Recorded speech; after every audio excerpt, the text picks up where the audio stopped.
Baik, assalamualaikum warahmatullahi wabarakatuh. Halo teman-teman semua.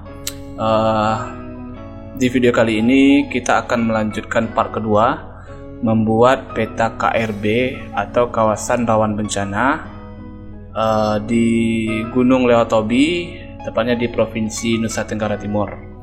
Nah, sebelumnya kita sudah melakukan georeferencing pada peta rasternya, yaitu peta KRB zona letusan gunung api Lewatobi. Selanjutnya kita akan melakukan digitasi untuk part kedua ini. Jadi di sini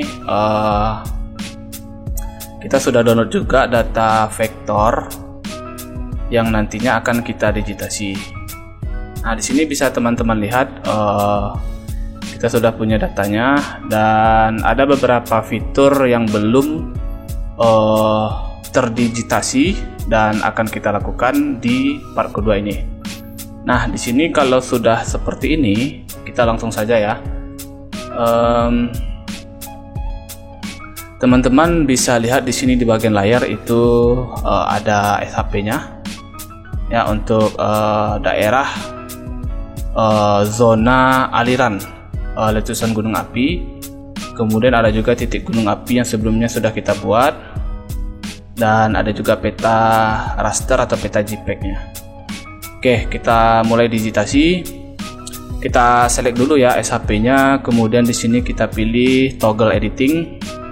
Oke, ketika aktif, nah ini untuk kita melakukan digitasi add polygon, karena di sini tipe data vektornya itu polygon ya, akan muncul di sini namanya add polygon feature. Kemudian kalau untuk vertex itu dia akan seperti ini. Nah, jadi ada titik-titik kumpulan titik koordinat yang menyatu, nah seperti ini, yang dimana menghasilkan sebuah bentuk polygon. Ini kalau untuk vertex. Kemudian ini untuk menambahkan digitasinya seperti ini. Nah, kemudian untuk di QGIS ini kita perlu mengaktifkan yang namanya snapping ya, karena snapping ini berguna sekali untuk kita melakukan digitasi dalam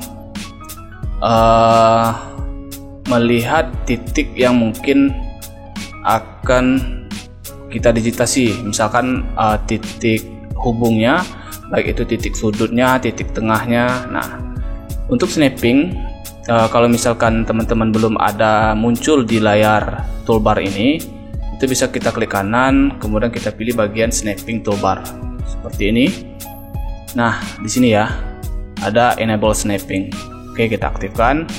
Kemudian ini kita pilih all layer boleh. Kemudian di sini jangan lupa ini dicentang atau diaktifkan ya. Nah, ini diaktifkan. Ada vertex, segment, area, centroid, middle of segment, dan line endpoint. Kemudian ini untuk jarak dari snappingnya. Kemudian ini ada pixel atau meter untuk satuan, dan ini ada juga untuk topological, tapi nggak akan kita pelajari semua. Kemudian ini juga perlu diaktifkan ya, karena nanti untuk menghindari terjadinya SHP kita itu overlap, jadi melebihi dari bertampalan atau bertumpuk area SHP kita nantinya. Nah, ini kita pilih yang bagian avoid overlap on active layer. Nah, kemudian berhubung di sini SHP-nya sudah ada, dan ini kita digitasi pakai add polygon terlebih dahulu ya. Nah, kita ambil di bagian zona aliran yang paling luar dulu. Nah, di sini.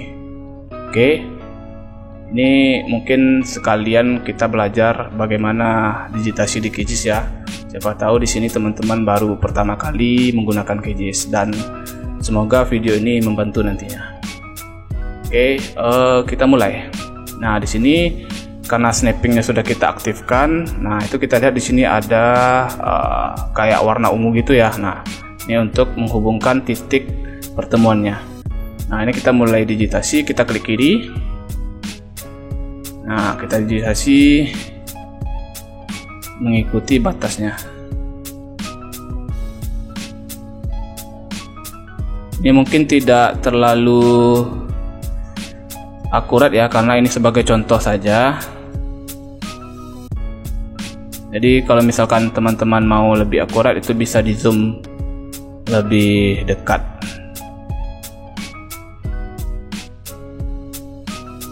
Nah, selain mungkin kita digitasi seperti ini, itu kita bisa juga menggunakan streaming. Kalau streaming itu kita tinggal mengarahkan mouse sesuai daerah garis ini tanpa kita harus klik seperti ini.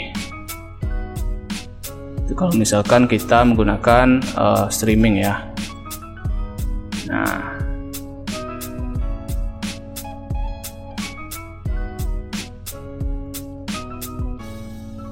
oke, ini saya percepat.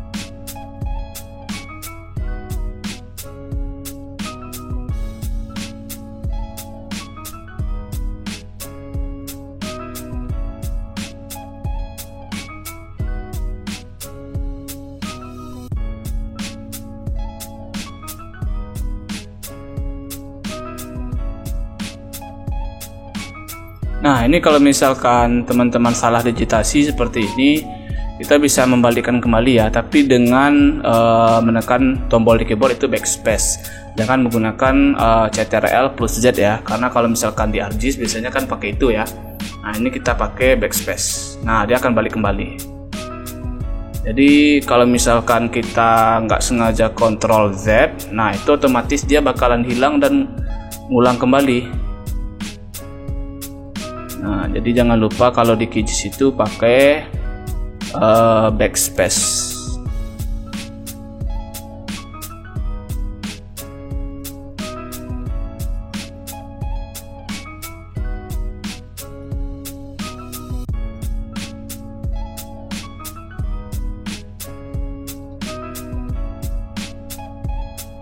Teruskan sampai selesai.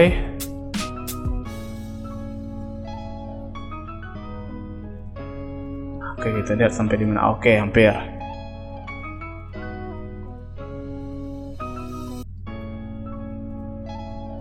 Nah, ketika misalkan sampai di sini, kalau kita biasanya mengikuti garis ini, nah di ArcGIS ini kita nggak perlu mengikuti garis ini lagi, karena di sini kita cuman mau ngambil daerah yang di dalamnya.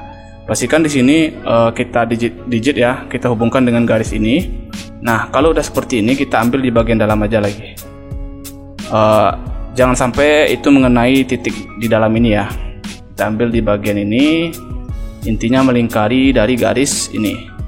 Kenapa demikian? Karena di sini kita sudah mengaktifkan yang tools dari overlap, dari bagian snapping tadi. Nah, otomatis ini di dalam nanti dia akan menyatu ya, mengikuti batas ini, batas dari SAP yang sudah ada atau fitur yang sudah ada. Nah, kita teruskan sampai di sini. Nah, pastiin jangan ada yang kesini berlebihnya ya, otomatis sini. Nah, kalau udah, kita klik lagi, kita klik kanan, kemudian ini boleh kita isi nanti ya. Ini tinggal kita klik OK dulu. Nah, otomatis dia nggak ada yang namanya overlap. Nah, seperti ini, nggak overlap nih ya, karena kalau overlap itu biasanya dia akan mengambil area SAP ini. Nah, misalkan saya contohkan seperti ini. Ini kita digitasi. Nah, misalkan seperti ini ya, oke. Nah, otomatis ketika kita digitasi yang ini, nah, yang ketika kita ambil bagian dalam, itu otomatis yang ini nggak bakalan diambilnya. Dia akan mengikuti batas dari SAP yang sudah ada. Nah, seperti itu. Nah, jika kalau seandainya misalkan ini tidak kita aktifkan, Nah, otomatis ini bakalan diambil bagian di dalam dari SAP yang sudah ada. Nah, seperti itu. Nah, otomatis ini yang dinamakan overlap. Sedangkan gap itu dia akan membentuk lubang ya. Tidak bertemu antara SAP 1 dengan SAP 2. Seperti itu. Nah, kemudian untuk yang selanjutnya di bagian dalam. Di bagian dalam ini kita bisa menghilangkan dulu style atau warna di dalamnya ini ya. Misalkan kita pilih no brush. Nah, seperti ini. Garisnya ini kita kasih warna kuning. Boleh kita tebalkan atau warna merah boleh juga. Nah, seperti itu. Nah, untuk yang di dalam kita tidak menggunakan add polygon feature lagi, tapi di sini kita menggunakan yang namanya split feature. Jadi kita akan memotong fitur yang di dalam. Nah, di sini ada dua. Jadi teman-teman harus hati-hati ya. Ini ada dua, split part 1 dan split feature 1. Kalau split part dia akan memotong atau membagi, cuman dia masih dalam satu fitur. Nah, sedangkan split fitur dia akan memotong dengan memisahkan fitur yang terbaru. Nah, oke. Nanti mungkin ketika mencobanya nanti teman-teman paham ya. Oke, kita lanjut. Dan di sini kita langsung bagian split fitur. Nah, di split fitur ini kita tarik garis dari luar sedikit ya di sini. Nah, kita ambil nih. Oke, kita lanjut digitasi.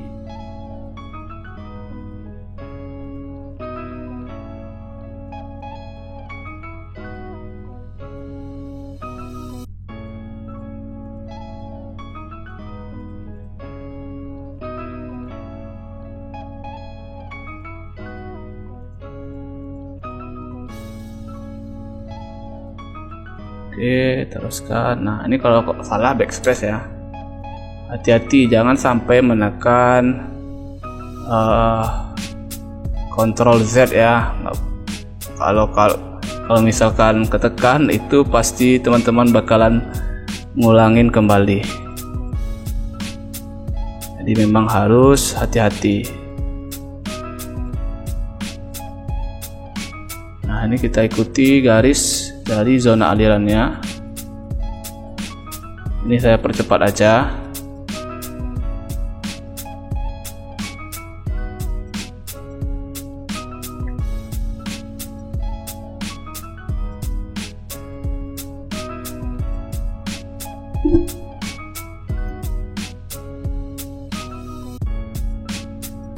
Nah, ketika misalkan sampai di sini, nah tadi seperti tadi ya. Ini kita klik di sini. Nah, ini kita klik bagian. Oke, kita di sini. Nah, di sini misalkan ya. Nah. Oke. Nah, kalau udah kayak gini baru kita ambil di bagian ini. Nah, pasti ini kehubung ya. Kalau udah ambil di luar, kita ambil ini, masuk ke dalam bagian ini. Nah, seperti itu. Baru klik kanan. Nah, jadi otomatis dia mengambil yang di dalam. Nah, di sini bisa kita lihat lagi. Oke, kita hidupin yang bagian fill style ini dulu. Nah, ini kurangi. Nah, kita coba lihat di bagian open attribute table. Nah, di sini ada ya. Jadi ini ada remarknya. Ini bagian dari atribut tabel yang sudah dibuat oleh Kementerian SDM ya. Nah, ini yang pertama, ini yang kedua. Nah, gimana kalau misalkan, nah yang tadi ya, ini saya spill juga untuk teman-teman yang mungkin sedang belajar QGIS. Nah, misalkan ini untuk fitur yang bagian ini. Ketika misalkan kita pakai split part, nah kan ini ya, otomatis kalau kita potong nih, nah dia masih satu SAP. Nah, masih satu SAP atau satu fitur ya. kalau misalkan menggunakan kita Ctrl Z. Tunggu. Nah, kita Ctrl Z. Coba kita lihat lagi di Open Attribute Table. Nah, kalau misalkan kita Ctrl Z tadi kan, dan kita gunain split feature, nah dia baru akan membuat fitur baru. Nah kayak gitu ya. Ini fitur baru lagi berarti ini. Yang di bagian biasanya di bawah. Ya, di bawah ya. Itulah perbedaan dari dua tools tadi. Oke. Kemudian ini udah kita digitasi seperti ini. Selanjutnya di sini kita klik save. Jangan lupa klik save. Nah, ini kita berhentikan. Oke. Nah, di sini kita klik kanan Open Attribute Table, kita isi attribute table-nya. Nah, ini kebetulan attribute table-nya banyak, jadi kita coba ambil yang di namobs J ini aja. Oke. Ini kita aktifkan dulu. Kemudian kita pilih delete field. Ini hapus. Ini hapus ya. Tinggal ini.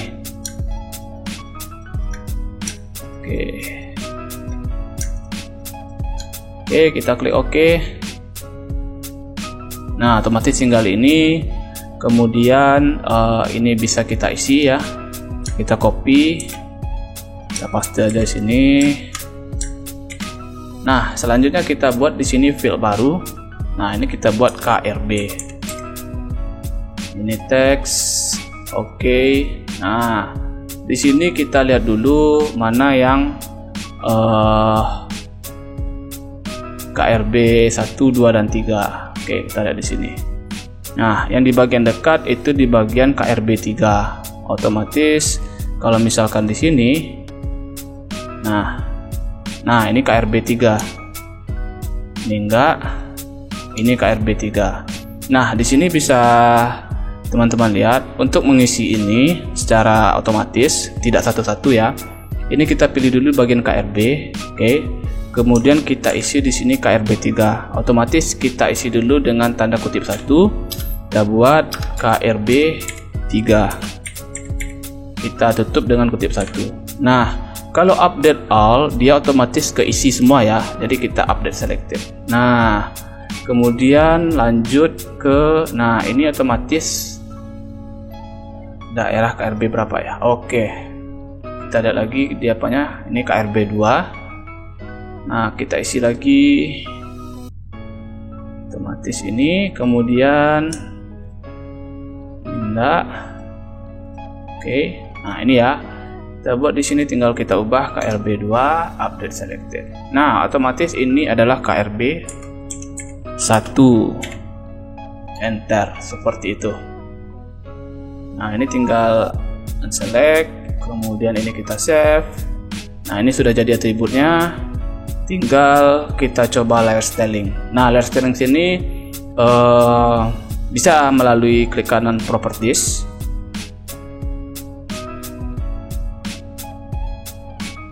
Nah, di sini kita pilih bagian simbologi. Nah, kalau saya sendiri, versi saya sendiri ya, itu lebih enak kita di sini karena bisa langsung kita lihat perubahannya secara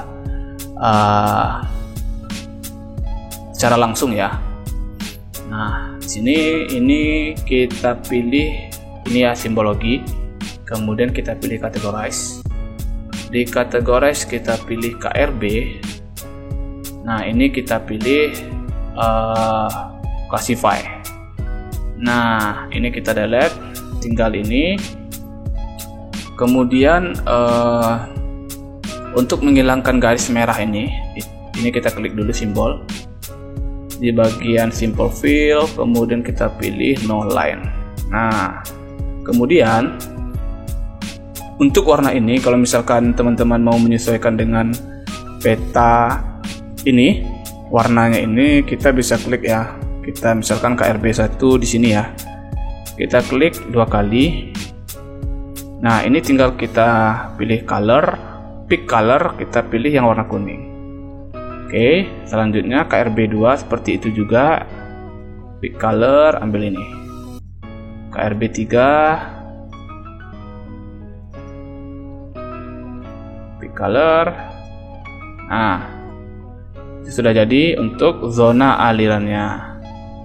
Oke. Kemudian ini berhubung datanya belum selesai untuk yang bagian KRB 1 karena di sini ada juga ya. Nah, di sini saya coba masukin data yang sudah jadi di data yang sudah sebelumnya saya olah juga.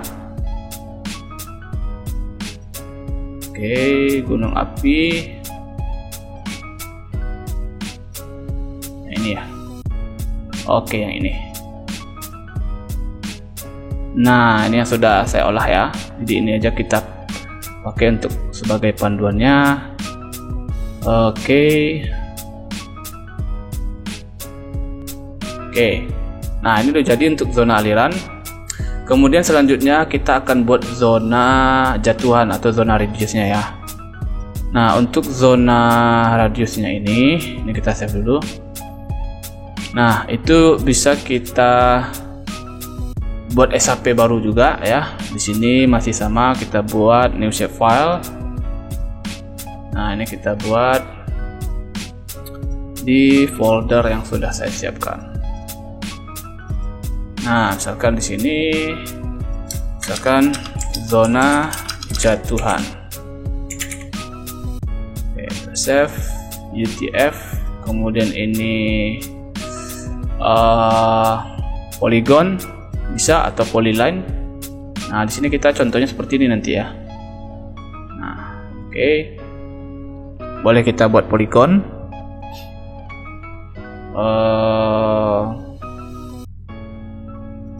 Kemudian di sini kita pilih ini juga, oke. Kemudian tidak ada lagi, kita pilih oke. Nah, ini untuk zona jatuhannya. Kemudian kita lanjut digitasi, klik bagian toggle editing.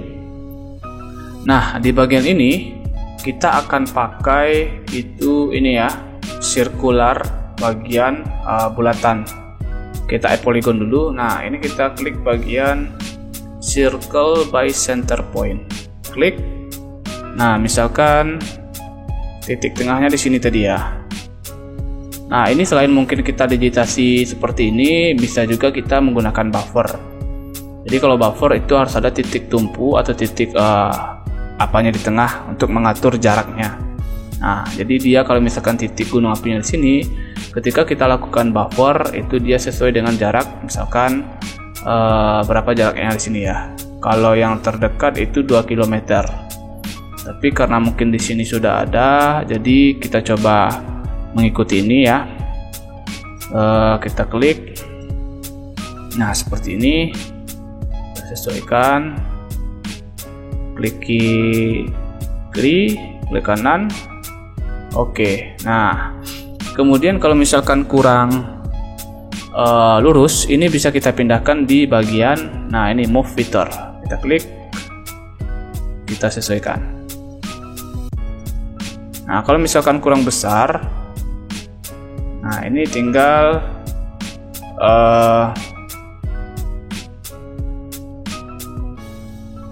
kita scale ya, scale. Nah, itu. Jadi tinggal kita remove lagi.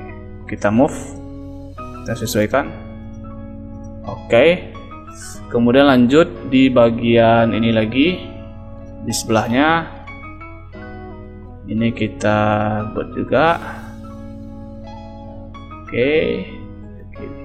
Di kanan. Oke aja dulu. Kemudian ini kita move.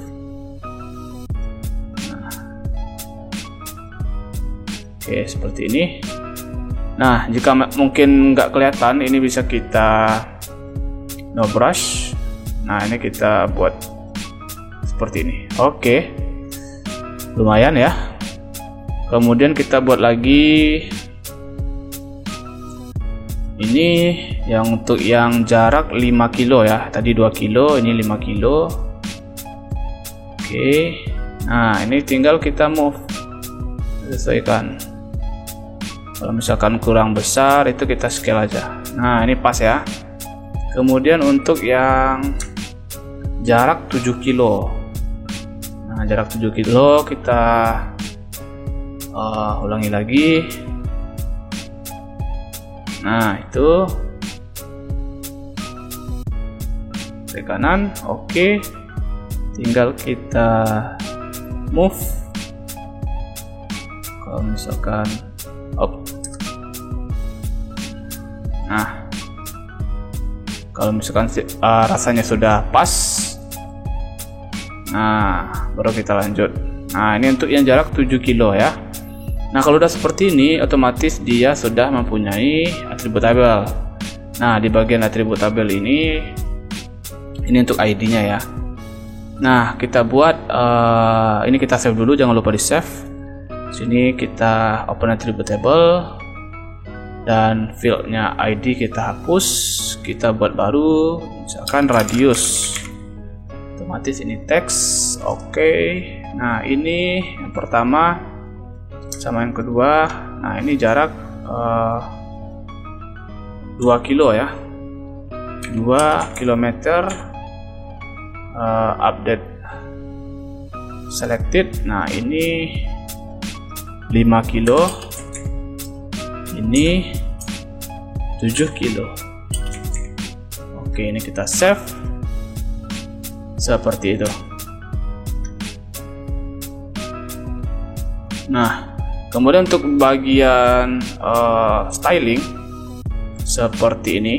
Nah, ini tinggal mungkin teman-teman bisa mengubah bagian stroke-nya ini. Ini kita ubah misalkan dash line ya, seperti ini. Kemudian kita tambah ketebalannya. Nah, seperti itu. Kemudian warnanya bisa kita pilih bagian categorize dulu. Nah, di categorize kita pilih radius, classify. Oke. Nah, kemudian kalau udah seperti itu, tinggal kita sesuaikan dengan warna dari apanya ini. Ini bagian ini ya, pick color, ini radius 2 kilo. Oke. Kemudian ini radius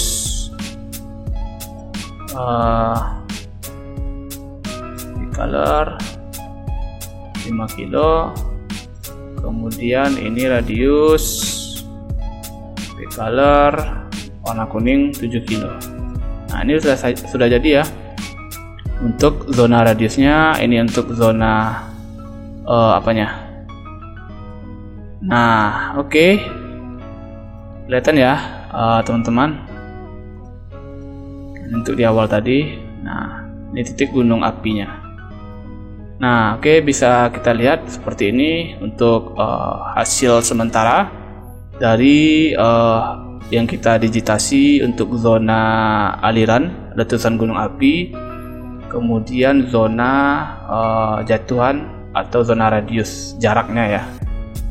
Nah, oke, mungkin untuk videonya sampai di sini part kedua, dan untuk selanjutnya kita mungkin akan lebih ke stylingnya nanti kita atur bagaimana nanti base mapnya, kita tambah jalan untuk label. Dan terakhir mungkin ada 4 tahap ya, atau 4 part nantinya. Dan yang terakhir itu kita bagian layout. Mungkin sampai di sini. Oke. Sekian video tutorialnya, semoga membantu dan bermanfaat. Jangan lupa jika teman-teman bingung bisa tanyakan di kolom komentar. Jangan lupa like, comment, dan subscribe. Sampai jumpa di video selanjutnya. Assalamualaikum warahmatullahi wabarakatuh.